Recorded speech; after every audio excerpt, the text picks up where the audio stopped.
welcome back to my channel. It's Sunday once again and it's another Fierce Vlog Kitchen episode today. But before that, again guys, today is Sunday of course. And malakas ang bagyo expected natin today. It's called Rolly. So I'm in the Metro Manila right now, or I'm in Metro Manila right now, and today it's signal number 3 here. So but in some areas it's signal number 4 and 5. So dun sa mga people living in that area, be safe guys. Pray that malampasan natin to ng peacefully and everyone's safe. Do not go out if it's not important. Unnecessary things na nasa labas, huwag nyo nang gawin. Just stay home and be safe. Alright, and then for our episode for today is called the garlic butter chicken. Very simple lang siya. Even yung mga starters or basic na mga may knowledge sa kitchen, you can follow. I made sure na simple steps lang talaga tayo for today. If you're interested to know that, keep on watching. Alright, for our ingredients, so this will be basic ingredients lang tayo today. So the chicken, depende sa cut na gusto nyo. And we have this, the seasoning, pepper, salt, sugar, brown sugar, minced garlic, butter, and gagamit din tayo ng flour for the coating ng chicken. Alright, so let's start with marinating your chicken sa Knorr Seasoning and pepper. So at a minimum, iwan nyo siya ng mga around 2 hours or better ng overnight, kasi nga para kumagat ng lasa, kasi naturally ang chicken wala siyang lasa, diba? So you need all the spices and flavor to add. So there, and then make sure you massage it. So we're using mga drumsticks.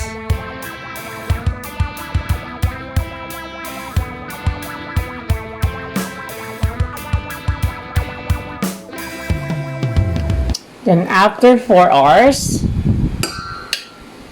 this is your chicken, and then you add flour.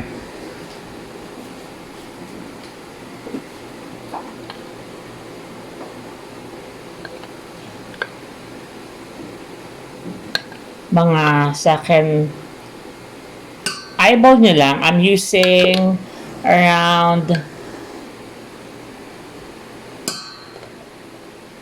2 na spoonful of flour. Okay, then you add freshly cracked. Oh my god, nangyari, naglag. Jesus. Then you add pepper.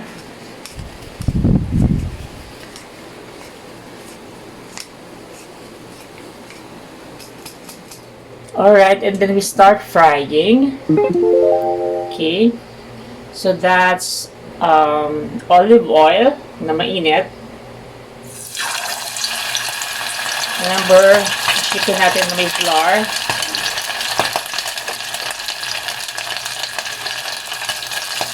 Oh my gosh, ito. So I'll put 2 chicken at a time, and then I'll just fry one side for 5 minutes and then another 5 minutes sa kabila. Then after 4 minutes to 5 minutes, flip it para malaman nyo kung okay yung other side, and then flip it again. Again, sa chicken kasi the key is wag nyo masyadong ikot ng ikot. Leave it constantly para makook siya, kasi the more na ikot kayo ng ikot sa manok, the more na hindi naluluto siya. In short, nakukulitan siya sa nagluluto kapag paikot kayo ng ikot. Yun yung trick sa chicken. Then later on, kahit hindi naman fully cooked pa to sa loob, it's okay. You know why? Because iluluto pa natin siya sa sauce. So, there's still chance na maluto siya and opportunity para maluto yung chicken nyo along with the sauce. So, this one is the browning lang ng labas. Alright, and then after mga 2 minutes, check it. Flip nyo.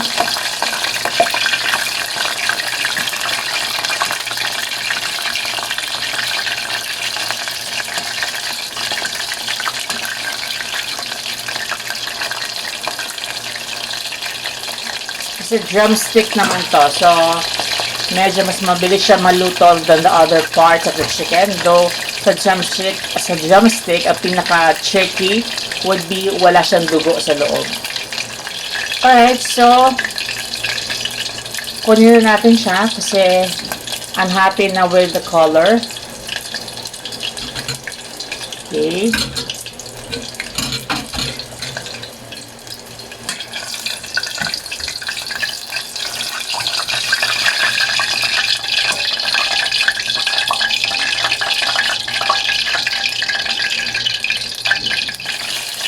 Continue frying lang until makomplete nyo na yung buong chicken nyo na part ng ulam. So, alright, so this is how the chicken looks like.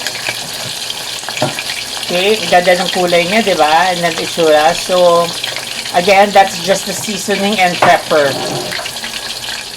Alright, and then we continue by heating another pan. And then we put mga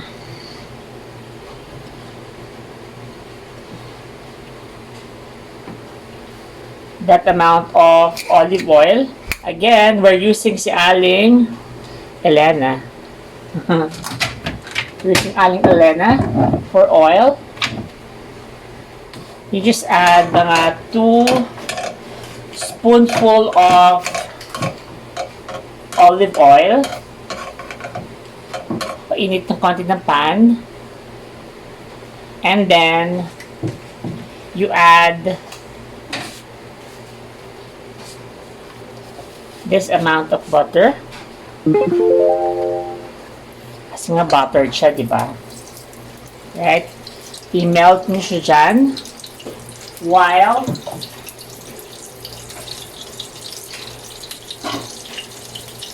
habang nagmamelt ang butter nyo, add nyo na agad yung garlic nyo. Para ma-infuse yung lasa ng garlic sa sauce. Okay? There. And you just saute or fry, as you call it, yung butter nyo with the garlic. Ang goal nyo dito is ipa-brown yung butter. Light brown lang, not so dark. Just light brown. And then, para lang may color ng konti yung sauce natin, I put a bit of Anato Oil. That amount.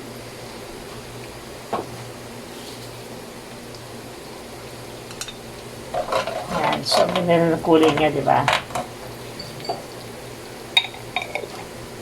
Again, you continue to fry the garlic. Okay, just a check. Ito na itsura niya after a minute. So, it's not yet ready. We need more. Siguro mga 3 more minutes. Make sure na you are mixing it or stirring it para even yung cooking ng garlic. Okay? Okay, and then you add freshly cracked pepper. I also put a bit of brown sugar. Konti lang. A teaspoon. Teaspoon na ba yun? Yan. And then, you mix. Our garlic is almost ready. Yan, ang ganda na ng kulay niya. So at this point, we will now add back your chicken.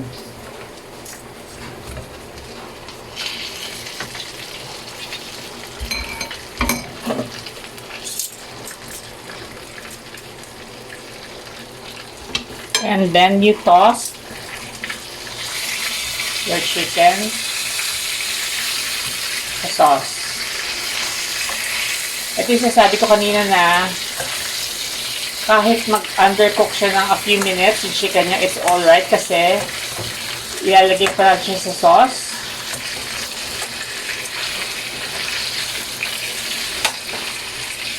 That we're doing, okay? Again, toss nyo lang siya.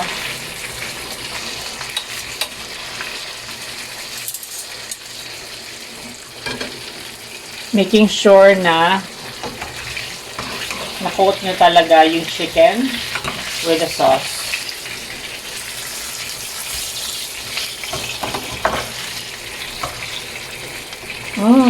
Ang bango. Sobra guys. Sobrang bango niya. Nakakatakam. Alright, so after a minute or two, ito tsura niya. Okay. Make sure you're tossing it constantly para even yung distribution ng sauce.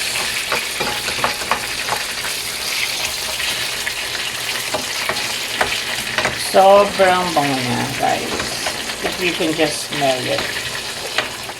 And we're cooked! Ang yum! Okay, so plating na tayo. Kita niyo ba? Okay. Again, drumstick lang ang ginamit ko for today. But you can use naman other parts. Depende sa gusto nyo. Kasi ako talagang favorito ko ang drumstick. Ang chicken. Okay? Alright, so don't forget to add yung sauce natin, of course. Kasi nandyan lahat ng lasa. Kita niyo yung bawang. Ganda ng itsura, di ba? Yum. Yum, yum, yum. So this is our garlic butter chicken with Anato oil. Okay?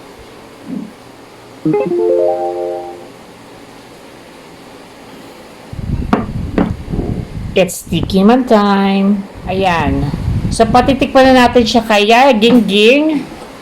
O, yaya, gingging. Kuha ka isa. Tikman mo na ang ating garlic buttered chicken. Ano ang lasa niya?